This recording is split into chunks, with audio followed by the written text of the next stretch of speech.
Hello guys, welcome to my mini vlog. आज चाहिँ हामी अकस्मात आज चाहिँ घुम्न जाने प्लान गरेका थियौँ आज।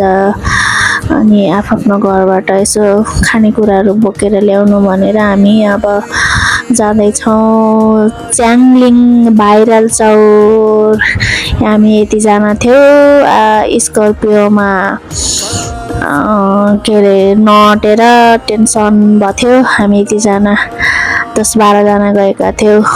अब हामी चाहिँ स्कर्पियोमा खै जान चाहिँ हामी 5-6 जना जाने भनेर गरेको। पछि चाहिँ दिदीहरूले मिलाएर धेरै नै निस्केका थियौँ। अनि जाम न त घुम्न भनेर दिदीहरूले घुम्न जाम भनेर हिँडेका थियौँ। हामी त अब म चाहिँ भिडियो बनाउँदै जाँदै गरिरहेको थिएँ। अनि आजको दिनमा चाहिँ एकदम रमाइलो भयो। आजको दिनमा चाहिँ भाइरल चौर जाने भन्दा साथीहरूसँग जाने भनिरहेको थियो। त्यस्तै उसै मिले थिएन। प्लान बनाएर चाहिँ केही पनि नहुने रहेछ। हुन त जे कुरा नि प्लानिङ गरेर गर्ने भनेर भन्छन्, तर प्लानिङ गरेर चाहिँ केही पनि नहुँदो रहेछ। फाइनल्ली हामी चाहिँ भाइरल चौर आइपुग्यौँ।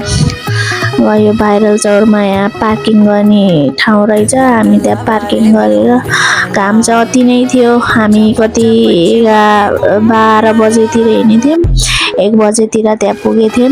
अनि मान्छे त एकदम धेरै टन्नै थियो। एउटा रुखको छारी पनि खाली थिएन।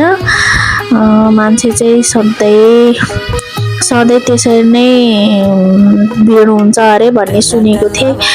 अनि फाइनली हामी पनि एउटा छारी खोजेर अनि उसमा बल्ल छारी भेटाएर त्यसपछि तिरपाल ओढाएर हामी बसेका थियौँ। अनि हामी अझै सबैजना एउटा त झन् नाच्दै हुनुहुन्छ। अब त्यहाँ पुग्न नपाइकन हाम्रो त अब स्पिकरहरू पनि लिएर गएको थिएनौँ सबै। अनि स्पिकर त्यहाँ सबै यता पनि बजेको उता पनि बजाएर रहेछ। अनि त्यही स्पिकर त्यही सुनेर नै नाचेको। फाइनली हामी अब खाजा खान लाग्यौँ।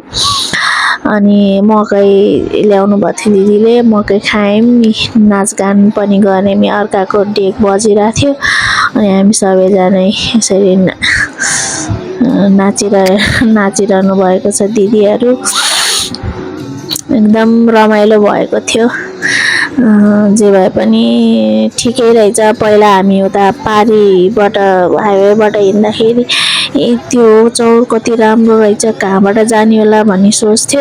अहिले चाहिँ जस बाटो चाहिँ अहिले पानी परेको भएर अलि अप्ठ्यारो रहेछ। धेरै गाडीहरू हिँडेको भएर होला। सुरुमा टिकटकमा देख्दा त बाटोहरू खासै नराम्रो देखेको थिएन। अहिले चाहिँ बाटो अलि खाल्टाखुल्टी एकदम धेरै भइसकेको रहेछ। जताततै हिलो भइसकेको रहेछ। हाम्रो दिदीहरू पुरै पोल्याङवासीहरू, पोल्याङका हिरोनीहरू नाच्दै हुनुहुन्छ। सबैजना नाचिरहनु भएको छ। एकदम उहाँ झन् एकदम यो खैरो टी सर्ट लाउने दिदी त एकदम डान्सरै हो। फेरि टिकटक स्टार हो। ल सबैजनाले फलो गरिदिनु होला दिदीलाई। यहाँ दिदीको अब टिकटक स्टार्ट भयो। दौडिन मन लाग्छ मलाई, दौडेको भिडियो बनाउन मन लाग्छ भनेर अनि दौडेको भिडियो बनाइदिएको। गाइस यस्तो थियो यहाँको ठाउँ चाहिँ।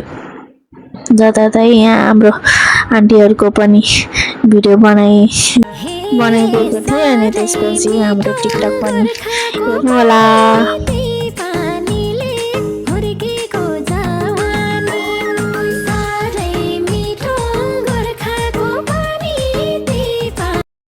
अब त्यसपछि हामी फर्किन लाग्यौँ। त्यसपछि हामी सबै आफ्नो सामानहरू हालेर हामी फर्किन लाग्यौँ। सबैजनालाई मेरो भिडियो हेरिदिनु भएको लागि थ्याङ्क यू सो मच। फेरि पनि नेक्स्ट भिडियो लिएर आउनेछु। सबैलाई thank you so much for watching this video. By.